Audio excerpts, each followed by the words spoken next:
Hello and welcome to a special edition of Today's Air Force. I'm Staff Sergeant Nicholas Kurtz. And I'm Airman First Class Alina Richard, and we're here in Cocoa Beach, Florida for Air Force Week. It's a chance for people from all over the world to get an up-close look at what the Air Force does and the airmen who do it. Welcome to Cocoa Beach, Florida, one of America's top tourist destinations, home to Patrick Air Force Base, and a pretty good place to host an Air Force Week. So just what is Air Force Week? Well, since the Chief of Staff of the Air Force established the event in 2006, Air Force Week has been a chance for the American people to see their Air Force up close. According to the Air Force's current Chief of Staff, General Norton Schwartz, Air Force Week is a great way to showcase the Air Force mission and way of life. First of all, it gives the opportunity for airmen to tell their stories and for members of the community to have a better sense of the role, the mission, and the value of our Air Force. I think at the same time, it allows us to say thank you to the communities that support our airmen and their families. The public rarely gets to see airmen in action, which is why Air Force Week is so important. It's a chance for airmen like Tech Sergeant Lockhart, a member of Air Force Special Operations Command, to tell people about the missions of Special Tactics Airmen. He couldn't give us his first name because of the dangerous nature of his job, but he was able to show us some of the amazing gear he gets to work with while saving lives and setting up airfields all around the world. We tailor our equipment and what we bring out to the battlefield based on what mission we're going out for.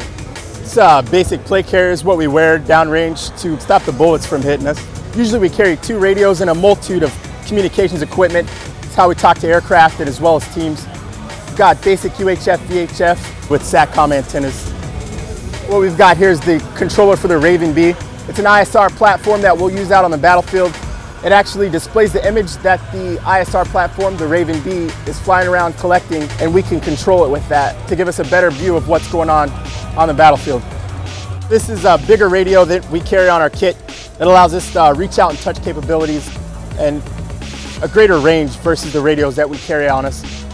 Basic NVGs, basic helmet that we carry downrange. Got GPS, laser rangefinders, thermal imagers, and a variety of laptops and communication that we can carry. As special tactics operators, we have to be able to get to the battlefield any way that the customer or the ground force commander is going to need us to get there. We can jump in via static line. We can jump in via military freefall parachute. We've also got this scuba gear for underwater operations. Airfields are usually pretty long, so we're going to need to move fast and efficiently, and this dirt bike is perfect size to throw it out the back of an airplane. We'll follow it down, land right next to it, get on it, and run up and down the airfield, clearing it of foreign objects that would damage the aircraft. And we'll have aircraft landing on it, and we'll control that airfield and bring in follow-on forces. We're just trying to open the eyes of the local public to what Special Tactics really brings to the fight. It's got a lot of radio equipment, a lot of scuba gear, a lot of things that people didn't know the Air Force actually had.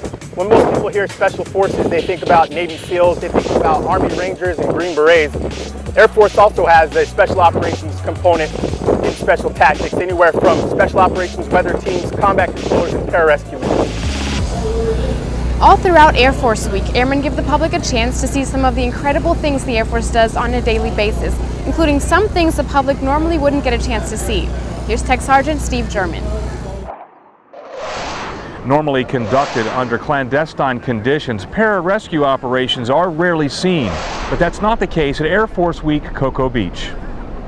The public had a chance to see what airmen do to take care of their own. This was great. This was a great demonstration of the rescue abilities of our Air Force.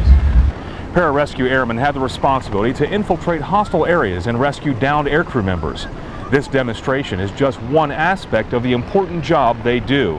It's the first time actually, in spite of the fact I was in the Air Force and Air Force Reserve, it's the first time I've seen an actual demonstration rescue. And I think it was very inspirational to show this to our public so they can see what the Air Force does.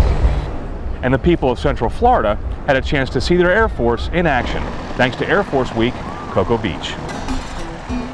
Air Force Week is jam-packed with events.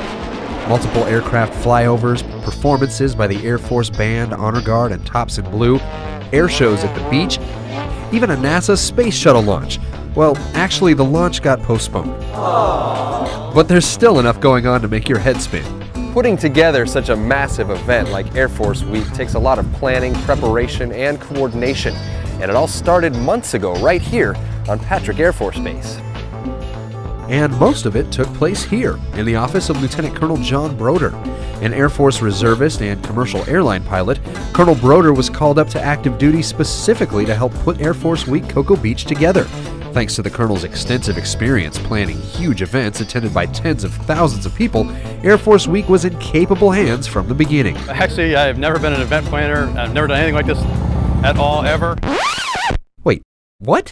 Well, I had a team of about 15 people or so on base who also had no event planning experience either. So we all put our heads together, tried to get as many experts as we could around the base, and we were able to pull the event off, and things are going well so far. Now that's having confidence in your teammates. But even for this 20-year vet, seeing firsthand how all the moving parts in the Air Force can come together and execute a mission of this scale is impressive. Working the last 8 months, dealing with all the different organizations on base, whether it's civil engineering, finance, active duty flying squadrons, just all the different spokes in the wheel, having them come together. It's more than I ever could have even imagined, and being able to put all this together to do the things that we do every day is just incredible. The theme of Air Force Week Cocoa Beach was honoring hometown heroes, and Colonel Broder and his team had no trouble making it work. We wanted to take our hometown hero theme and apply it to folks that actually grew up here in Central Florida. So we went out and did some searches to find out who fit that bill, and believe it or not, there's actually lots and lots of people here at Patrick Air Force Base alone who grew up in the area and are now back here on active duty or in the Air Force Reserves. Using them, we've been out all over Central Florida this week. Each event that we do has that hometown hero theme, and they've gotten quite a bit of press and a lot of good coverage this week as our actual local hometown heroes. Master Sergeant Shane Smith was born in Hollywood, Florida, and he's been serving as a reservist at Patrick Air Force Base since 1998. I'm a combat rescue loadmaster on a HC-130 Hercules, and basically 2 full-time jobs. I'm a traditional reservist, so as a citizen airman, we work in the community side by side with the teachers, with the airline pilots, with the attorneys, and it's important to let the public know that we are in a community doing a job side by side with them. And then we go off and do an entirely separate job, flying airplanes, taking care of people medically. I think the Air Force is trying to show the community what they're spending their tax dollars on, to show the community that we're doing a lot with a little. And today's Air Force is a much younger, intelligent, and much more efficient Air Force. And I think an Air Force Week where the families and the community can come out and talk to the Air Force members is a really important thing for not only us as members of the Air Force, but I think for the community. There's only 2 Air Force Weeks, New York City and Cocoa Beach, Florida. And for little old Cocoa Beach, Florida and Central Florida to get an Air Force Week with national attention is very good, not only for the community, for the area, but for the Air Force in general.